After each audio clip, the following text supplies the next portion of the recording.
referendum will be before Florida voters this November.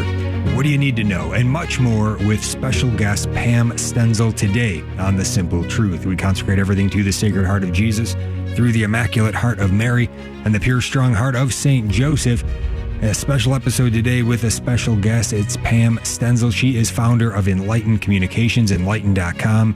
She has spent her entire adult life working with women experiencing crisis pregnancies, advocating for life, and helping young people live lives of sexual integrity. She's been a regular speaker for us at the National Men's March to Abolish Abortion Rally for Personhood, the next event of which is going to be taking place in Rochester, New York on Saturday, June 22nd, themensmarch.com.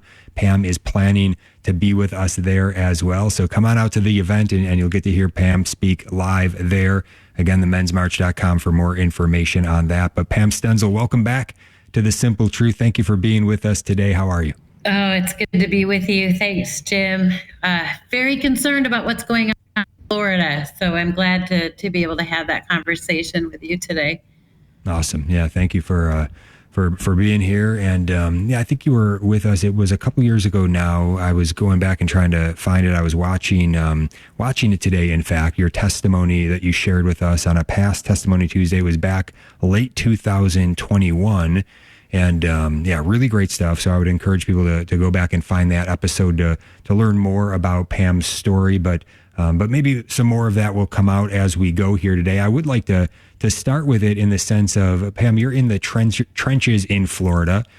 So tell us first what it is that you do, and then what it's like and what you're seeing right now in Florida. Yeah, so I got involved in pro-life very young, and as all of us do, I think we all have personal reasons for becoming involved in the pro-life movement. And obviously mine stems from my beginning, because 9 years ago, a young 15-year-old girl became pregnant, had a lot of difficult choices to make, maybe more so than some teen girls in that position, because she was raped.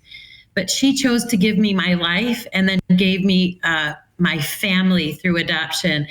And I am so grateful for her through those 9 months, and to honor my life by doing that, as well as then knowing that she wasn't what was best for me and giving me my amazing family. I often tell people that, my biological father is a rapist, but I did not deserve the death penalty because of the crime of my biological father. And my life isn't worth less than anyone else's simply because of the way I was conceived. And I think I delved into working with women experiencing crisis pregnancies back in college, mostly because I really I believed at the time in my heart that what really needed to happen for women who experienced the trauma that my own birth mother had experienced was that she be given help and hope, and that someone would walk alongside her and love her. What a woman experiencing a crisis pregnancy, especially as a result of trauma, doesn't need is to have add violence to more violence by ripping her baby from her womb. What she needed was someone to love her, to come alongside her, to provide hope and help, and to not abandon her. And so I started doing that as a volunteer in college, and then really felt that God called me to that ministry, and spent probably 9 years working in pregnancy help centers in the Minneapolis area following college. And while I was doing that, while I was working with women experiencing crisis pregnancy, offering hope and help, doing the pregnancy testing on young teen girls, I realized that we had a lot of young people out there making decisions about sex with absolutely zero understanding of what the consequences of their choices were. And when I would talk to these young girls about not only pregnancy as a consequence of sex outside of marriage, but certainly the bigger consequence of STI infection and their risk to their future fertility and all of those things, I was astounded by what they didn't know. And so, Jim, I learned that when you complain too long to the Holy Spirit about what isn't being told and why people don't know something and where is the information, that usually he'll just put his finger on your heart and say, well, then you do it then. Stop whining about who's not telling the truth. And you start doing it. And that kind of launched me into many years of speaking to students about sexual integrity and chastity. And then I got a little bit old and decided to move from Minnesota to Florida, and then became involved back again here in Florida with the community pregnancy clinics. And we have 5 clinics that we operate across Southwest and Central Florida. And I was involved in the opening of the clinic at University of Florida in Gainesville. And so that's kind of where I've spent a lot of my focus the last couple of years. But it's very fascinating to see what's going on our university campuses. And of course, that's kind of the epicenter for all of these issues. So it's been, because I've been so involved with women experiencing pregnancies and crisis pregnancies and on the college campus, when Dobbs went down and we all cheered. I was at a Catholic pro-life camp out in Los Angeles. We had amazing pro-life leaders there when Dobbs went down. I'll never forget. It was early in the morning in California, and screaming was happening from my cabin. I thought something was on fire, and I ran in there, and it was just the girl screaming about the fact that the Dobbs decision had come down. And I think a certain amount of people kind of felt like, oh, wow, isn't this great? The decision to, now abortion's going to be illegal in all of our states. And the reality is it did nothing of the sort. And I think the battle that has ensued since that time has gotten worse. And certainly the battle for language. And I think that's what we're dealing with in Florida, because we passed a 6-week, they call it a 6-week ban. It's not. And it wouldn't go into effect, even the very terrible law. Oh, it's not a good law.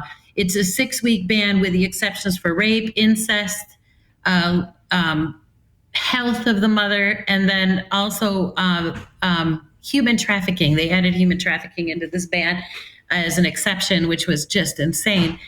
So the law is unenforceable as it stands. And with all these loopholes, the abortion industry has been well prepared for the moment that it would take effect. Well, it didn't take effect until in Florida, that law that passed a year ago did not take effect. It was not to be taken effect until the Supreme Court of Florida ruled that our 15-week ban, which was even worse and even more horrifying, until that was ruled as constitutional, so to say. And so we waited forever for that to happen. And the sad thing that happened in Florida is that the Supreme Court waited until, when was it, Jim? It was February, wasn't it? Right. I believe when the Supreme Court said they decided 2 things. One, they decided that it was there was no right to privacy per se, the same as the Dobbs decision for the state of Florida in our Constitution, which then the 6-week ban then would take effect on May 1st. But then they also allowed the language for this very horrible pro-abortion Amendment 4. They allowed this to be put on the ballot in November, which means abortion with no restrictions through all 9 months of pregnancy with no ability to do anything about it on a state level would go into effect if voted in the positive in November. And the problem is both of these things caused a situation, I believe, in Florida where because the other side is going to call this 6-week ban too extreme, which it is not, and really won't. I mean, people need to understand that with all those loopholes, abortion is still happening. I don't know if you know this, Jim, but I've been paying very close attention, especially in Southwest Florida and Naples, Fort Myers, and Sarasota, as well as the abortion clinics that are not Planned Parenthood in Gainesville. The Planned Parenthood abortion clinics in Southwest Florida are operating at full steam. They have not slowed down at all. I attempt to get an appointment to have an abortion there regularly, and abortion, there are barely any time. They won't even do a consult. They send me to Orlando. They send me to other areas further away. So abortion is going strong in Florida as of today, which is May the 28th.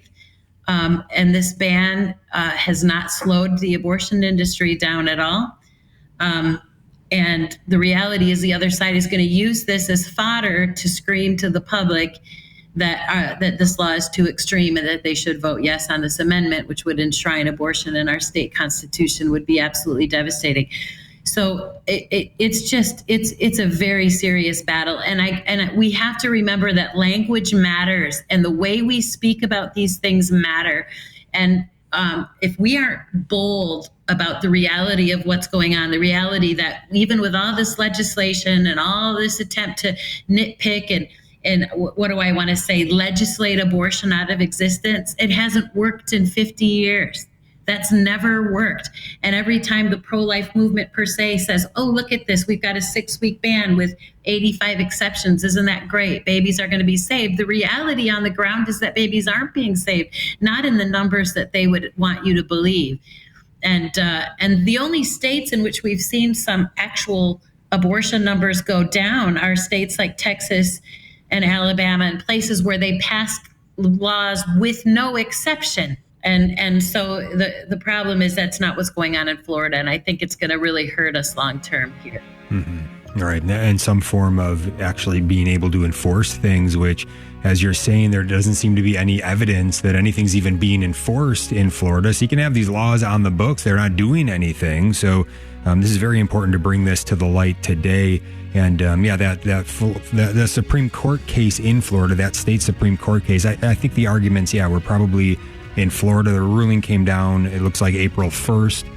It's hard to keep all these things straight, but I remember during those arguments, there was great hope that the Supreme Court justice, that the Chief Justice there here in Florida, I also reside in Florida, that he was talking personhood. He was asking about personhood in the arguments, and there was hope that maybe he was going to make a ruling in favor of the person in the womb and say they have a right to life, which would have been wonderful. He didn't go that way. Now we've got a referendum on our hands in the state of Florida.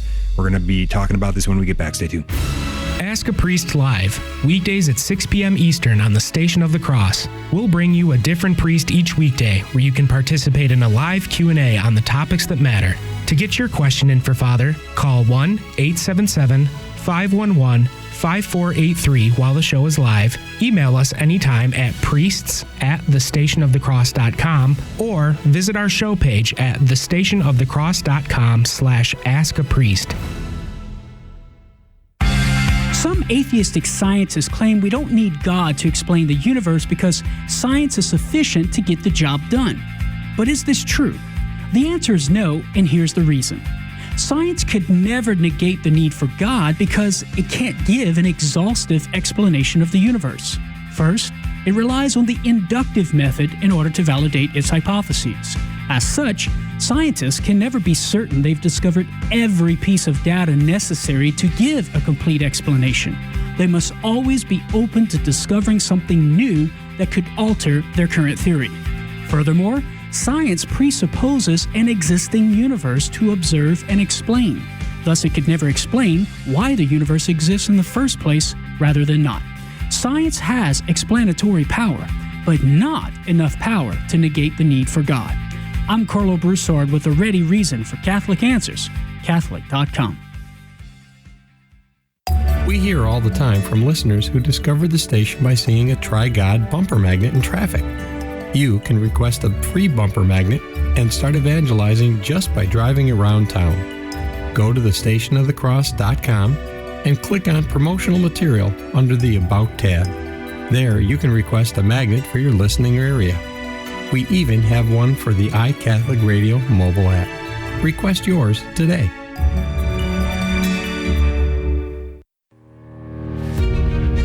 Welcome back to The Simple Truth. Jim Havens here with Pam Stenzel, our special guest today. If you want to call in any questions or comments throughout this program, we welcome you to call in at any time, 1-877-511-5483.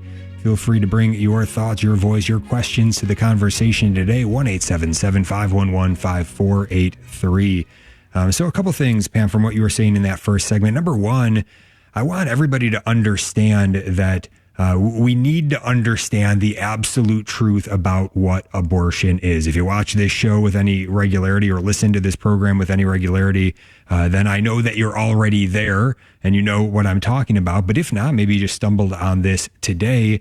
What is it? What is the reality here? We're talking about murdering a child in the womb of the mother. And even if you look at practices where the child, the child at an early stage of development, a human embryo, a human being, a human person at an early stage of development is maybe even not in the womb, like with the case of IVF, where we're creating human beings in a lab and then freezing a bunch of them indefinitely and treating them like they're products and just transferring them when we want to, when we don't want to, just discarding them, maybe based on just throwing some out because they don't have the traits that the parents would want, or for any reason, just throwing them away.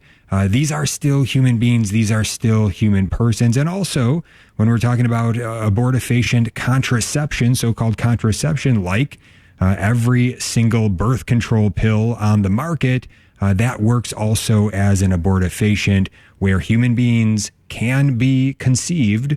And then part of the way that so-called contraception works is that it does not allow that human being to implant, and it comes out with that woman's cycle, and that's the result of taking those chemicals. So that we would call those abortifacient chemicals. That's what they are. So people need to understand the truth of what we're talking about. We were all that size once. If we just dehumanized and didn't value and each other at that size and just throw each other away at that size, that could be any single one of us. And Pam, this is where I think, where I kind of think we are in the biggest, I guess, disadvantage in this pro-life movement, or maybe the biggest spot where we really need to give more attention and understand that, look, with these other horrible human rights atrocities, these other horrible dehumanizations of people and devaluing of people and treating them as property or even killing them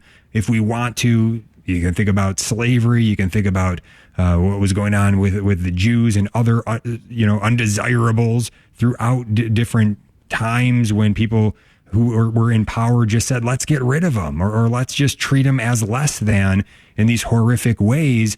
You had representatives that were being treated that way that would be able to rise up and speak on behalf of all those who are being oppressed. You think of Frederick Douglass, the great abolitionist. He was enslaved himself. Then he rises up as a free man and starts, talking about the truth of what slavery is and getting people to change their hearts and minds on it. So that, to me, is one of the strengths of what we have with you, is that you're able to tell your story in such a way as to say, look, my father was a rapist. I was conceived in a way that was horrific, and yet I'm still a valuable human being. I'm a human person with the same value as anybody else. Don't dehumanize me based upon the circumstances of my conception. And that goes as well with any child conceived even in a laboratory by IVF, or whatever the case is. Where there is a human being, they are a human being. They are a human person. We ought not to kill them. We ought not to treat them like property. We ought to love them, and we ought to treat them with the dignity that they deserve, that all of us deserve. And so, but the fact is that since we don't have a child in the womb that can speak for itself, that means we all have to be voices for the voiceless there even more. And if we think about our own stories, maybe we can think about how abortion, this time of child murder that we're living through, where it's legalized for the past 50 years and now it's down to the states, and all of this mess we're in, we can see where this all intersects with our own story, and we can start speaking more personally about it as you do when we find how our story intersects. For instance, my grandmother, my great-grandmother, in fact, was pregnant with my grandmother back in the 30s, and she was told to have an abortion. And it would have been illegal at the time, but they still went that route, and she could go to a doctor that she would know would be able to do that. That's how they did it back then. And she said no. She said no. She actually died in childbirth because of the negligence of the doctor at the time. She was in her early 40s, I believe. So they were just saying, hey, you're too old to have a baby. We better just kill the baby. She said no. She gave her life ultimately because of the negligence of the doctor. She didn't think that was going to happen, but she died in childbirth, and that's how my grandma came into the world. And she's a valuable human being. I wouldn't be here if that wasn't the case, if she would have been aborted. My children wouldn't be here. And so, again, to find where our stories intersect and start speaking personally about it. And whenever you hear people talk about exceptions, think about Pam. They're saying Pam should not be allowed to live. They're saying Pam should have been killed in the womb, or it would be fine if Pam was killed in the womb. I won't stand for that. You should not stand for that either. And we need to be 100% clear about what we're talking about. And we need to stand up without exception, without compromise on this. And once we start seeing it like that and start standing up that way, I think then we're going to start really figuring out how to push on to get to the ultimate end of this, where yes, it's illegal in law and it's being enforced, and the culture comes down with thinking this is an unthinkable act, just like they would think about slavery or the evils of Nazism in those times, and all of these other horrible things. We can get there, but we've got to see it for what it is. There are a lot of people in those other times that couldn't see it for what it is and went along with it, were even part of it, said they were following orders or whatever else. Let that not be us. Let us see it for what it is. Stand up for it right now as voices for the voiceless, and do what we're called to do in this time. That's what's going to make the difference. And Pam, you represent somebody to me also. You are somebody to me that I just love having you on. And I'm very grateful that you come on today, because I know you're somebody that we can trust to tell us the full truth, tell it like it is. And you're not playing games. You're not thinking about politics and what do I have to say to please this group or that group, or who I got to please this donor or that donor. You're able to just be fully honest and a person of integrity that we can trust to come on and speak the truth for us, which we greatly appreciate. But anyway, anything you want to respond to there, Pam? Yeah, Jim. Well, and I guess for me, that's why your voice of clarity has been so important. And I've been it's just an honor to be a part of the Men's March. I was actually, when you first asked me to be a part, I was like, why are you asking me? I'm clearly not a man and I don't identify as such. So, but the lovely thing is that you were saying, hey, these are messages that we need to hear. And I have been so thrilled with the way you have that clearly and consistently and succinctly brought this whole issue in front of the men and said, hey, this is the issue. We're not playing games here. This is the murder of our preborn brothers and sisters. We're not going to call it anything else than what it is. And we're going to ask you as men to stand up and be protectors and answer God's call on your life and to be that voice as men. And I think men's voice has been so silenced in the last few decades. And I think primarily because this was looked at as a women's issue. And then of course, the feminists, even from the beginning, from this 1973 and the whole Roe decision, their big deal was to get men out of it. They made men look like the enemy. Men look, in fact, Jane Roe, who we now know was Norma McCorvey, in order to get the whole Roe v. Wade even looked at by our Supreme Court in the early 70s, she had a claim to be gang raped, which we later found out wasn't even true. But they had to make men look evil in order to so-called justify the option for women to kill their own offspring. And so I just think men's voice has been silenced in a way it never should have been. And Jim, you have been so clear and consistent in calling men to use their voice for truth and to stand up for the voiceless and to stand up for our preborn brothers and sisters and to not have their voice not matter.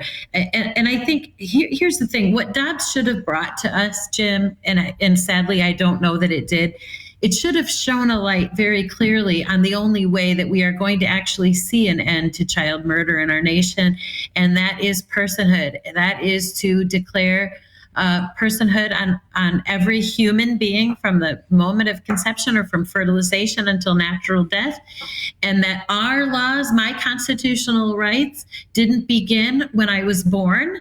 They began at fertilization from the very moment I came into existence, and those rights that I have to life and to liberty and to the pursuit of happiness and to due process and all the rights in the 14th Amendment, all those rights were mine from the very beginning, and I did not deserve to be deprived of that without due process, for sure, right? So I think when we go back and we hone this down to personhood, like we almost did in Florida, which was very frustrating, But what we saw done in Alabama, Jim, was, I think, one of a big giant light in March.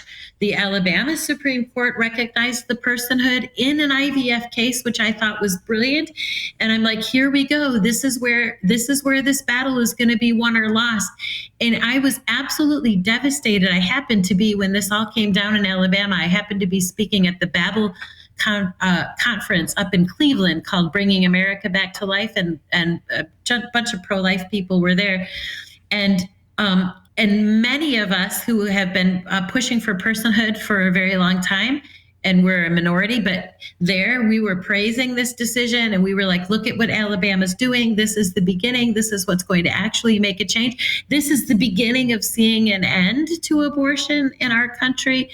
And immediately, Jim, within days, if not hours, the Republican so-called pro-life Alabama senator or House rep from Alabama immediately said, oh, we're not going to do anything to IVF. Oh, no, IVF is good. We all love IVF.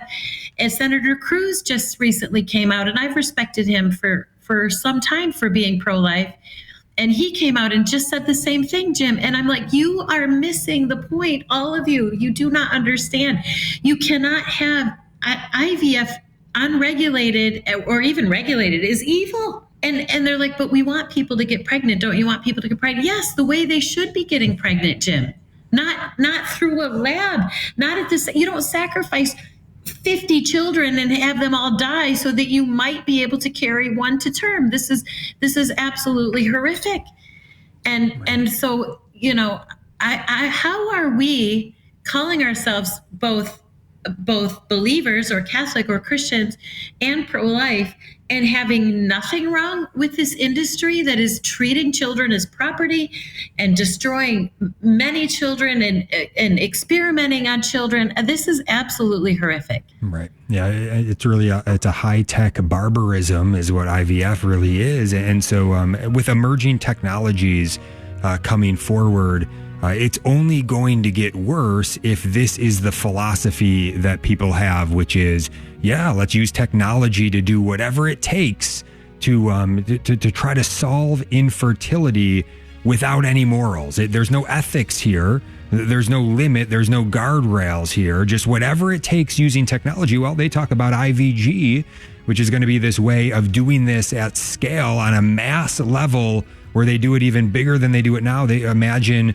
where with technology, they could do thousands of embryos at once and just say, okay, what's the eye color you want again? And what gender and what aptitude, and just kill all the other ones until they find that one that is just like the one that the parents want. So look, we have to say no to these technologies. They are immoral. We're going to have a bunch more when we get back. Stay tuned. Simple Truth. Jim Havens here with Pam Stenzel. Today we are talking about some pro-life topics. If you want to get in on this today, any question, comment, 1-877-511-5483. Phone lines are open for you if you want to share something now, 1-877-511-5483. So there's so many different directions we can go. I'd love to have you on again and even get deeper into some of these things like the IVF and other things. But I want to get back to Amendment 4, this pro-abortion referendum in Florida. This is a very interesting case study for everybody around the nation on what's going on right now. But if you live in Florida, this is very important to see as well in the particular. And so, of course, we want to vote no on this pro-abortion referendum. But this is how it's being billed. And I think you really nail it, Pam, when you say that somehow. So I'm not really sure about all the dealings that went into this with the mainstream pro-life movement in Florida and the Florida Conference of Catholic Bishops and whoever else would have been involved, the Republican Party or conservative movement in some way. I'm not really sure exactly, but I know there have been meetings and there have been discussions. And in the end, what comes out is this rhetoric saying oppose this extreme abortion amendment. And I think there's several problems with this. Number one is abortion is intrinsically extreme in and of itself. So it's sort of obscuring that fact that abortion is murdering a child. Is that not extreme enough for you? Why can't we just say this is a child murder amendment? Vote no. Child murder is evil. Why can't we just say that and start trying to actually change hearts and minds on this? I understand that politically, people might have arguments to say, well, that's not where people are at and all of this. But what I don't understand, why the Catholic bishops aren't able to stand their ground on the moral truth of this. I thought they weren't playing politics, right? I thought they didn't care about political rhetoric and stuff like that. Just proclaim the moral truth, which we have in the Catechism of the Catholic Church 2270. This is not mentioned in what the Florida Conference of Catholic Bishops put out. It just says Florida bishops oppose extreme abortion amendment, vote no on Amendment 4, and then it kind of breaks it down and gives a prayer at the end. But why don't they just copy and paste 2270 from the Catechism? It says human life must be respected and protected absolutely from the moment of conception. From the first moment of his existence, a human being must be recognized as having the rights of a person, among which is the inviolable right of every innocent being to life. End of quote. Why don't they just paste that in and say, this is against this, vote no, right? Why can't they just proclaim the moral truth and change hearts and minds, which they're always talking about when it's convenient for them? But in this case, they're playing politics and trying to pick up political rhetoric and go that route. It just doesn't make a whole lot of sense to me. But then the other side, the pro-abortion side, they're using pretty much the same rhetoric. This is where I think it's very insightful what you're saying. The pro-abortion side is saying, well, they're too extreme. These pro-life people are too extreme, trying to ban the whole thing, and they're the extreme ones. So it's basically just two sides saying, you're too extreme. No, you're too extreme. And that it's just kind of like this back and forth, childish sort of nonsense that sort of just gets lost on anybody who I would say would be in the middle on this, which I actually think we can move hearts and minds and move people if we just say what it is and say, are you for murdering children? I think most people, most reasonable people, if we just talk to them like adults, would say, yeah, I'm actually not for it. And I probably just never really thought about it that way before. But Pam, speak some sense into all this for us. How are you seeing this? And what do you think would be good to kind of sort this out? What does Florida need right now? Yeah, when I saw the language coming down from some of the Florida the Catholic bishops in Florida, as well as the other mainstream pro-life, and they started using the words too extreme. By the way, we're not alone. They're using it in Arizona as well, and some other states that are facing ballot measures in the fall. But what we didn't understand is, number one, it didn't work before. So this has been tried and has failed every time it's been tried, by the way. And then we have the added pressure of the fact that the decision that the Florida Supreme Court made to allow this horrible amendment onto our ballot came down at the same time as they decided that the 15-week ban could stand, which then triggered the 6-week ban. So we're in a worse position to use that kind of language of calling it too extreme, because what you're doing when you use that term is you're pandering to the idea that some abortion is okay, a little bit of abortion is okay, certain abortions in certain circumstances is okay, but we don't want all these abortions all the time for everyone, right? And so the language basically is saying that certain bits of abortion is okay. Well, once you do that, once you allow for some abortions are okay, some are necessary, whatever, then people start to not get on board with you making any kind of restrictions. It brings it back to this concept that it's a personal decision between the mother and her doctor. Or it's not my decision to make, or the state shouldn't be involved. And in this too extreme language, rather than just calling it, Jim, like you said it is, this is murder of children. And under no circumstances are we okay with murdering preborn children, period. End of discussion. Not too here or some here or except here or this, that. The whole too extreme language is going to backfire. I guarantee it's going to backfire.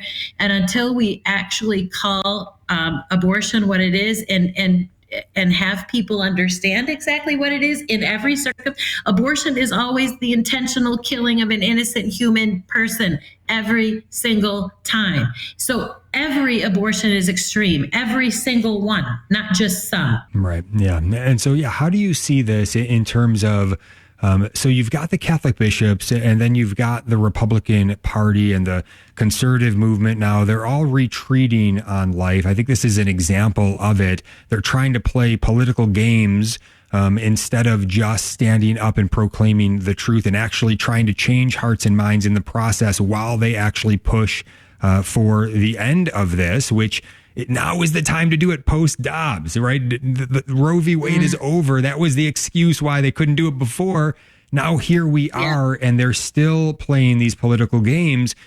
So then you look at the leadership in the pro-life movement and say, okay, well, if you had strong leadership in the pro-life movement that was kind of holding these folks accountable and saying, nope, basically what we're saying here and saying, like, we're not going to let you have a pass on using this sort of rhetoric. No, you've got to go stronger here.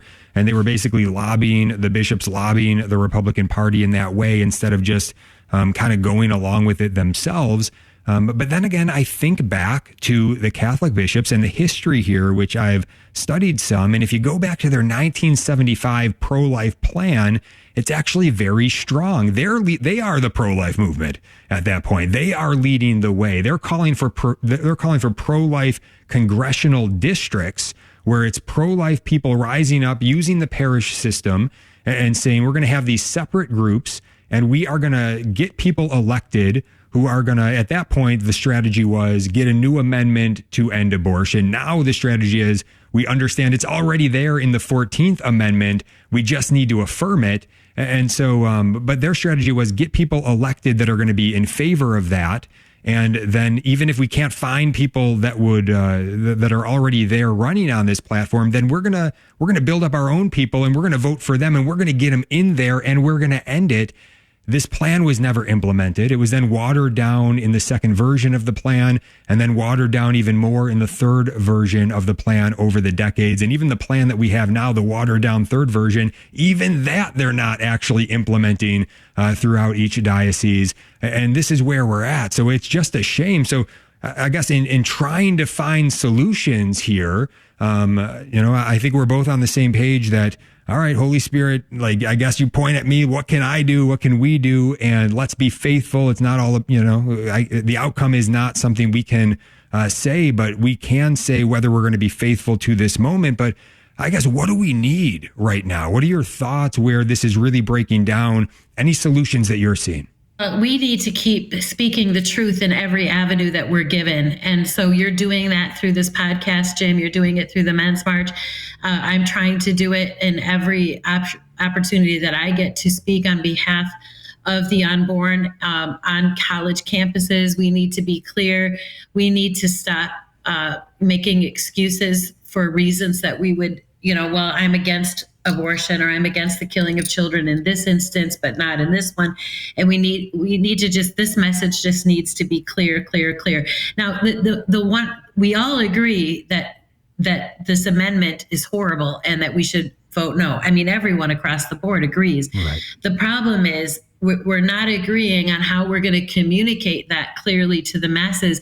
And when you pick up language that they're going to be using on the other side, and they have more resources, more money, they have everything.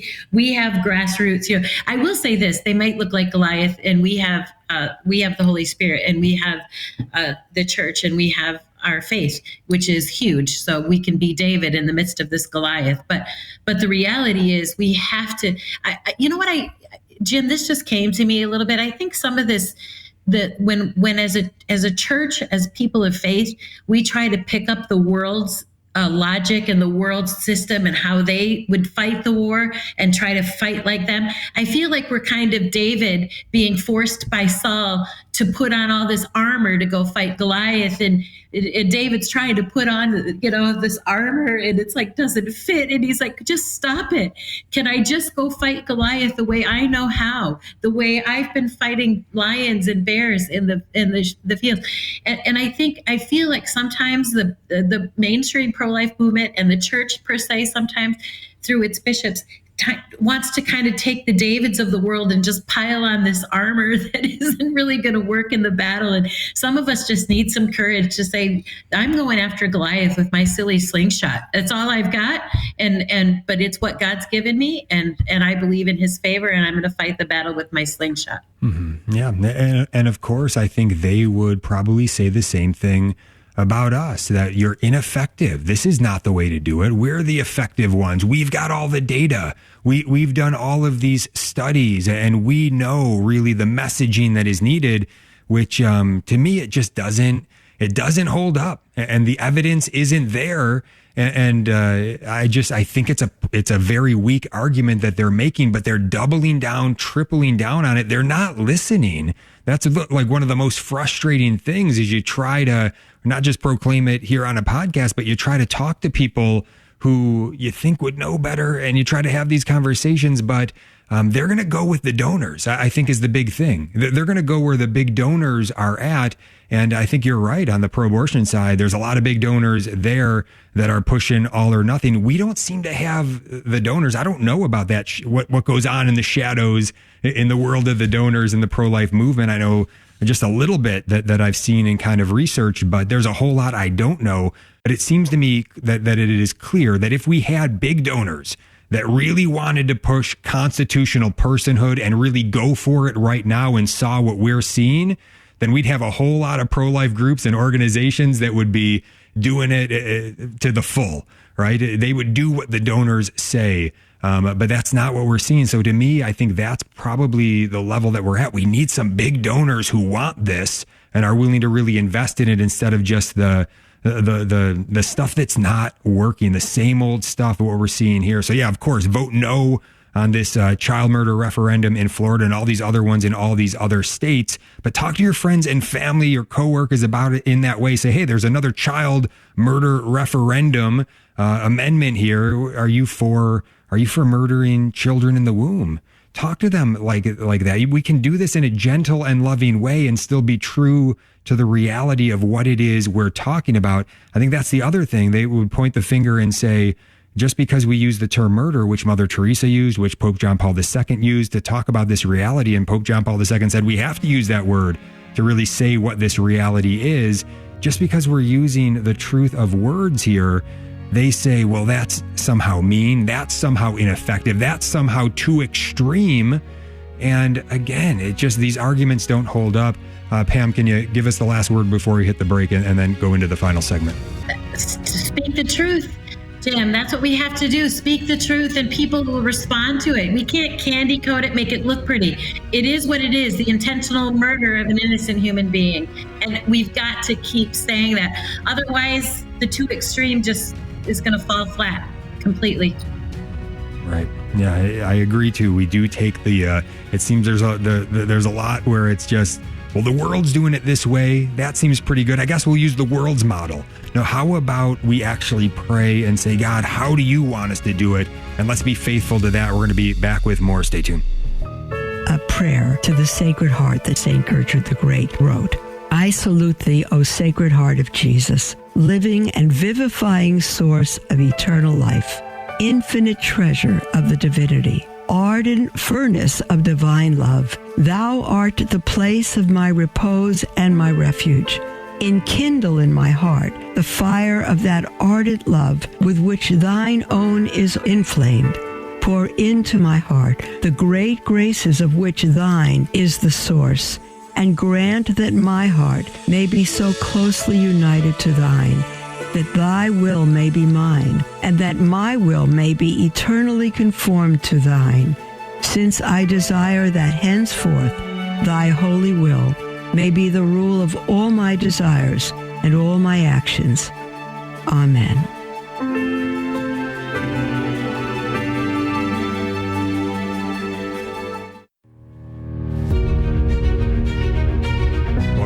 Simple Truth. Jim Havens here with our special guest today, Pam Stenzel. If you want to get a question or comment in, now's the last chance to do so. Final segment here, 1-877-511-5483. That's 1-877-511-5483. Do want to invite everybody to the next National Men's March to Abolish Abortion rally for personhood in Rochester, New York, Saturday, June 22nd. All the information at themensmarch.com. God willing, I'm going to be there. God willing, Pam's going to be there, and so many others as well. And so we need to come together. We need to proclaim the truth together. We need to stand up publicly together. This is a wonderful opportunity to do so. So we are living through an ongoing daily mass murder of our littlest brothers and sisters.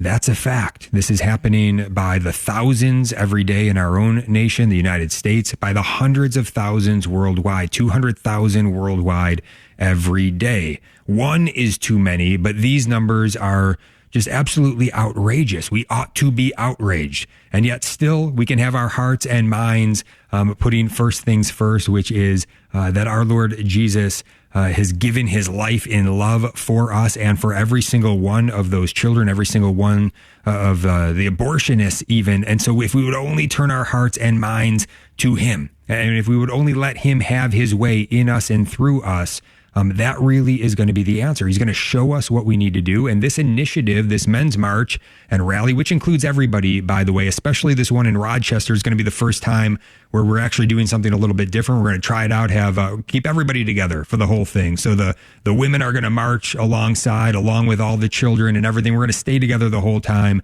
That just was something that we discerned leading up to this particular event. So we'll see how that goes, but I think it's going to be good to stick together for this one. But this all comes out of prayerful discernment. Myself and the other co-founder, Father Stephen Imperato, all the men that are involved in the core team and all the folks involved, this thing is soaked in prayer. We've got holy hours. We've got masses before and after the event, the night before, and some fellowship opportunities as well. So again, themensmarch.com is where you want to go to get plugged in for all of that. But we've got to face the reality. We've got to take personal responsibility and understand we have a responsibility in this. We are our brother's keeper. We can't be like the parable of the Good Samaritan going to the other side of the road and saying, I have nothing to do with this, right? This is going on our watch, in our backyards. And so we've got to take responsibility. We've got to repent of what we've done, what we haven't done, take a new resolve, make a new resolve by God's grace to do better, to do more. And this is what this is all about, this men's march and rally to abolish abortion. We got to start somewhere. And we're trying to do what we can to get this thing moving, that every single child in the womb is a human being, scientific fact, not a religious belief. That means they're also a human person. There's no difference. Every human being is a human person. And so we've got to love them. Now, we can't be killing them. We can't be dehumanizing them. And we all should be standing on this truth. So, Pam, I guess we can go anywhere you want to go in this final segment, but something, I guess one thing I would just maybe ask, this seems to be coming up for me over the break and still is popping up into my mind here, and that is just a sense of healing on all of this. And I think particularly, I was reading through some more of Stephanie Gray Connor's book on IVF, Conceived by Science. It's a very, very good book for people wanting to really go in depth on IVF. And so, again, the circumstances of the conception are evil, but the children that are conceived there are human beings deserving of our love.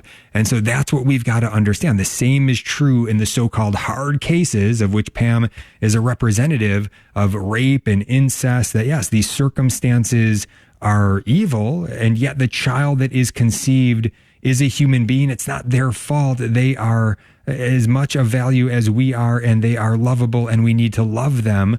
And so this book talks about those conceived in this immoral state, that IVF, the circumstance of IVF here, the laboratory conception, and that they have some difficult times, and there's healing that those children even need as they ponder and come to understand how they were conceived.